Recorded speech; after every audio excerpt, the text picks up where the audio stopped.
goes by when you... So I sat down with the #1 Reaper on Sea of Thieves, and I thought you guys would be interested in this.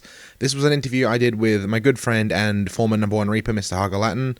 Hopefully you guys enjoy. If you do, feel free to leave a like on the video and subscribe. If you want to see more content like this in the future, let me know. Without further ado, let's get into it. I'm going to roll the video. Hopefully you guys learned something new, and enjoy finding out what it takes to be the world's #1 Reaper.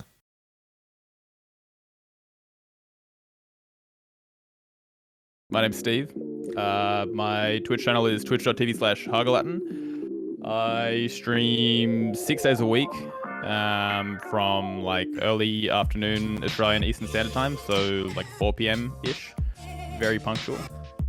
We run probably 8 to 12 hours of stream, and basically what you can expect to see there is just a group of friends having fun, PvPing. We got like a strong focus on good sportsmanship and mental health awareness as well, because there's a lot of people in my community that we really like to dive into those deep topics and break the stigma of mental health. So yeah. Right, with your Reaper's grind, obviously there's many ways you could do it, but you had a specific method. What was the method you used to obtain Reaper #1? PvP.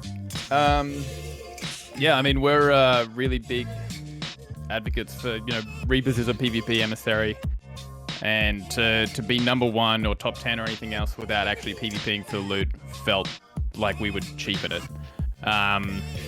Very early on there was a couple of guys that were aligned servering to get to the top 10 and that type of thing, which was pretty disappointing, but we just stuck with our PvP for the whole month. We often had people from the community server hopping to give us the best possible servers, which would always be a Reaper 5, Fort of Fortune, Fort of the Dam being done, someone stacking world events, that type of thing. And we would pretty much always try to run the same sort of crew and be super efficient. The big difference with the Reaper grind month and how we PvP is that it's a lot more focused on being efficient with your PvP rather than just PvPing for the sake of it. And don't get me wrong, we still had a lot of fun PvPing efficiently, but you do have to sort of try hard a bit more and focus on the right sort of things. The only PvE we ever really did was if we had to sort of finish like a Fort of Fortune or a Fort of the Dam that we were stealing, or like if there was national wins at Wanderers that we wanted to smash out in a couple of minutes before we sold. Yeah, EU servers, man. EU servers are cracked.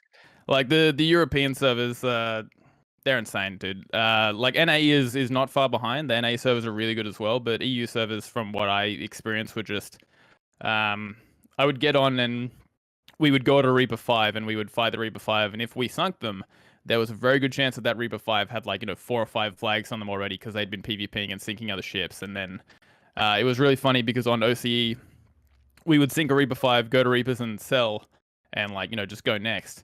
And I remember there was one night we were playing on a European server, and I was like doing that, and my EU friends were like, "Steve, what the hell are you doing?" And I'm like, "I'm going next." And I'm like, "Bro, there's like 4 emissaries still up. Like, what?" And we were just so used to on Oceanic servers, there's just no emissaries, or people vote down as soon as you get Reaper 5, whereas EU, they just keep playing. There's emissaries for days. And it's just a much bigger player base, so you've got a much larger variety of good quality servers, whereas the smaller regions like Oceanic and Southeast Asia and stuff, where there's less players, you've got a smaller pool of players to choose from, basically. Yeah, so this is I guess a bit of a hot topic with other sort of contenders in the Reaper grind, where they maybe felt like we were, well, I don't want to say cheating, but it certainly felt less organic to other people. Whereas my main focus with the grind was, if I PvP for it and sell it, it counts. And so I would often run, on some nights we would have 2 or 3 crews going at a time. We'd have my one core crew with ZDKS, Logic, Eki 23, and Chino Spot, who we were super excited to get all 4 of us in the top 10 this month, which was just surprising and awesome because we didn't expect it. We had that sort of core crew of the 4 of us, and then more often than not, if I had people hopping servers for us and they're like, "Yo, Steve, this Fort of Fortune's just gone down," I would jump off the server that I was on onto that other server, steal the Fort of Fortune, come back to my original server that I'd just stolen a Fort of Fortune on, sell that loot, then go back to the other server. And so it may not have felt organic to some people watching the grind, but it also led to sort of non-stop action and continuous sort of PvP. And like the chaos of jumping between multiple servers at the same time meant that it was just a lot more exciting and just a lot more action-packed, which meant really good content for everyone in the community.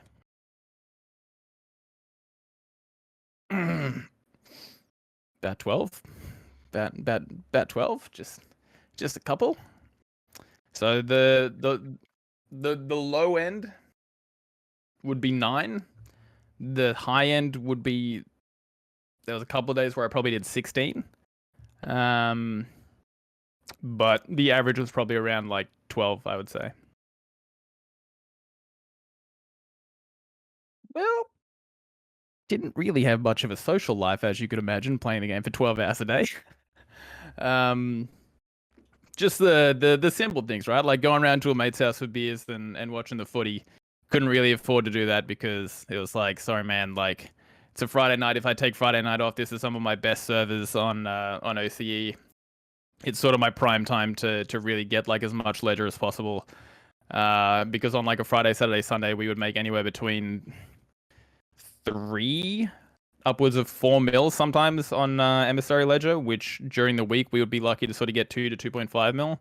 So a good weekend night was just too good to pass up. Especially in those first few weeks. I think the first 3 weeks there were really, really competitive with a couple of the boys from EU, and they were just pulling some crazy good numbers, and I just couldn't really afford to let them pull ahead too far.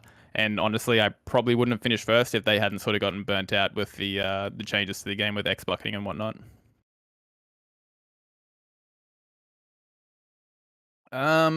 First one would probably be one thing that everyone kept saying to me all month when I started to get sort of discouraged and thought about sort of not giving up but easing off was it's a marathon, not a sprint.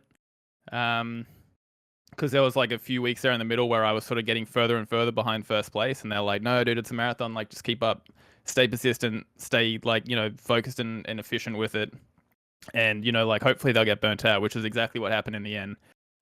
It is a month-long grind that you need to sort of prepare yourself for, right? Like you can't half-ass it. You got to commit to the full month if you really want to have a go at it. And the only other piece of advice would be just emissary values. Is that a level 1 flag will still sell for more than any other piece of like loot in the game for ledger value. It might be less gold, but in terms of ledger value, your flags are worth significantly higher than anything else. And just know what your big ticket items are. Like a funny blue chest, the chest of legends is not really worth much emissary value, and so more often than not, we were prepared to concede that win condition and be like, yep, whatever, you can steal your chest of legends, we're taking the rest of the fort because that's where all the value is. And just sort of know what to focus on selling. My biggest regret would be that I eased off in the end. When the other 2 boys, It's Mino and Sentinel, they sort of got burnt out and stopped pushing for that number 1 spot, and I got like a bit of a lead on them. I was sort of just like, yeah, I've secured number 1. And my original goal for the month was just to beat my previous personal best, and sort of, compete against myself. And I think I got a little bit lost in the whole, like, yes, I'm number 1 and I've got a good lead. And I sort of eased off in the last sort of week, and was only doing sort of like 8 or 9 hour days rather than like the 12-hour days. And the end result was that I finished with 115 mil. And I probably could have finished like 120, 125 if I'd sort of kept going strong through that last week. And it would have been nice to just have a better personal best rather than easing off in the end there.